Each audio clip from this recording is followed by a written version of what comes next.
پەیامێکی پڕ لە ئومێد و ڕێنمووی بۆ قوتابیانی پۆلی 12. بسم الله الحمد لله الصلاة والسلام على رسول الله اللهم صل وسلم على نبينا محمد وعلى آله وأصحابه ومن والاه.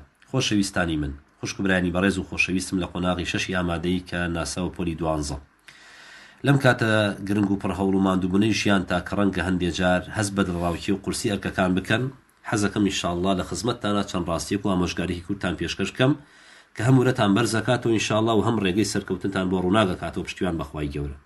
یەکەم خاڵکە لە خزمەتتانە باسی بکەم کە نیەتەکانتان پاکەنەوە بۆ ئەوەی کە ئینشاءالله خوێندنەکەشتان بە عیبادەت بۆ بنووسێ لای خوای پەروەردگار. نیەتتان ئەوە بێ کە سبەینێکە ئەم شەهادە و ئەم نورەی کە بەدەستێنن لە ڕەزامەندی خوای پەروەردگارە خزمەتی مسلمانان و دەوروبەر و کۆمەڵگەی پێ بکەن، ئینشاءالله ئەجرێکی قیامەتیتان دەستەکەوێت. چونکە بەڕاستی خوێندن تەنها بۆ دەسێنانی بڕوانامە و نمرە نییە. کاتی ئێوە بۆ نیێتەوە خوێنن کە لە داهاتوە بنە مرۆڤێکی بەسوود بۆ ئیسلام و خزمەتی دایک و باوکتان بکەن و بنە مای ئاوەدانی و پێشکەوتنی کۆمەڵگەکەتان. ئەوە هەموو چرکەیەکی سەر کتێب و مادوومونتان وەکو عیبادەت لە پێناوی خوای پەروەردگارە بۆ ئەنووسرێت. کەواتە نیەتت بۆ خوای پەروەردگار پاکەرەوە تا خوای گەورە سەرکەوتنی پێبەخشێت و هەموو هەنگاوەکان لە داهاتووە بە ئەجر بۆ بنووسێ ئینشاءالله. خاڵی دووەم تەوەکولی ڕاستەقینەیە و کردنەبەری هۆکاری حەقیقی کە پێویستە لەسەر شانتان ئەو هاوسەنگیەی کە لە نێوانی دووشتا دێتە بەردەم بە جوانی پەیڕەوی بکەن. ئەویش کارکردنی جەستەتە لەگەڵ پشتبەستنتان بەدڵ بە تەواوی و توانای خۆتانەوە بێ هۆکارەکانی سەرکەوتن بگرن لەبەر بەڕاستی. پلان دابنێن و کاتەکانتان ڕێک بخەن، بەڵام دڵتان تەنها بەخوای پەروەردگارەوە پەیوەستکن. بزانکەوە ئینسان بەرپرسە لە هەوڵدان، بەڵام ئەنجامەکان لە دەستی پەروەردگارتانایە کە ئەڵڵایە سوبحانەوە وتەعالە.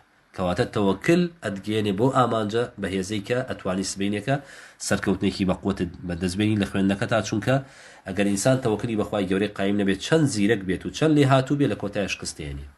خاڵێکی تر ئارامی دڵ لە یادی پەروەردگارتانە. سترێس و ترس گەورەترین دوژمنی سەرکەوتنە، بۆی کەوا مێشتان کراوە بێ و بەرەکەت کەوێتە ناو کات و خوێندتانەوە، مێژەکانتان لە کاتی خۆیان انجام بدەن، پەیوەندیتان لەگەڵ خوای پەروەردگارتان زیاتر بەهێزکەن. خوای پەروەردگاریش پێتان ئەفەرمێ ئەلا بذیکری الله تطمئن القلوب، بێگومان بە یادی ئەڵڵا دڵەکان ئارامە بنەوە. هەمیشە بە دوعا و پاڕانەوە داوای کۆش و سەرکەوتن لە خوای پەروەردگارتان بکەن و خوای گەورە سەرکەوتنتان پێبەخشێ.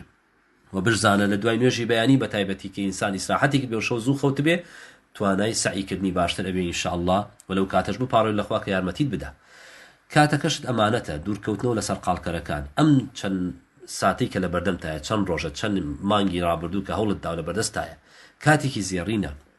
ئامۆژگاریتانەکەم بەوەی کە بتوان سەرکەوتن بەدەست بێنن، خۆتان لە تەلەفۆن لە تۆڕە کۆمەڵایەتیەکان هەموو ئەو هۆکارانە دوورخەنەوە کە کاتەکانتان بەفیڕۆدەن و مێشتان جەنجاڵەکەن. هەروە دوورکەوتنەوە لە گوناه و سەرپێچی کلیلی سەرکەوتنە کە ئینسان ئەگەر بزانێ دوورکەوێتەوە لە تاوان و گوناه چەند بە جوانی تێگەشتنی ئەبێ بۆ سەعیەکەی و چەند تیژبوونی ژیریە خۆش و عەقڵی ئینسان بەهۆی چیەوە لە دەستدا، بەهۆی سەرپێچی و فەرمانی خوا، بەهۆی نەزەڕکردنەوە لە هەردوو ڕەگەزەکە کە خوشکان و برایم نەسیحەتەکەم کە نەزەڕتان کرد ئەو کاتە لەوانێ ئەوەشی کە لە بەرتان کرد و دەرختان کردووە لە بیرتان چێتەوە. کلیلی نهێنیش دوعای دایک و باوکە، ئەوەی کە دایک و باوکی ماوە هیچ کاتێک وا نەزانێت کە خۆی سەرکەوتن بەدەستێنێگە لە پاش خوای گەورە دایک و باوکی نەبێت، بۆیە بێ داوای دوعای خێریان لێ بکەن. ئەوان لە کاتێکا دوعات بۆەکەن کە تۆ خەوتووی، بۆیە لەبەر خوێندن ڕووگرژمەکەن لە ئاس دایک و باوکتانە. ئەبێ ڕێزیانەکە مەڵێ من سەعیمەیە، من ناڕەحەتم، هیچ گەشببینی بڕوانە بۆ داهاتوت. و هەروە دوعای خێری ڕاستگویانی ئەوان لە نیوە شەودا ئەبێتە هۆی ئەوەی کە خوای پەروەردگار ڕێگەیەکتان بۆ بکاتەوە کە هەرگیز بە خەیاڵی شارە نەهاتبێ.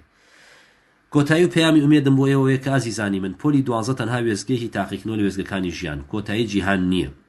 ئێوە وەرکی سەرشانی خۆتان بە ڕاستگۆیی جێبەجێ بکەن و دڵنیابن کە ئەڵڵا سوبحانەوە وتەعالە دادپەروەرە بەرامبەرتان، ماندووبوونی هیچ کەسێکتان بەفیڕۆ نادا لە هەر شوێن و لە هەر کۆلێژێکا بن. ئەگەر نێتان چاک بێ ئەتوان ببنە گەشاوەتی و سەرکەوتەتی مرۆڤ ئینشاءالله، کە ئەڵڵا سوبحانەوە وتەعالە ژیری و زانیاری و عیلمتان زیاتر کە و سینەشتان فراوان کە و سەرکەوتوشتان کا لە دنیا و لە قیامەتە. کۆتا قسەشم لەگەڵ داغڵبوونی هۆڵی تاقیکردنەوە بڵێ ڕەبی اشرح لي صدري ويسر لي أمري واحلل عقدة من لساني يفقه قولي. خۆ دەردەستی خوا، ئەڵڵاش سەرکەوتنی پێبەخشێ بە ئومێدی خوای گەورە.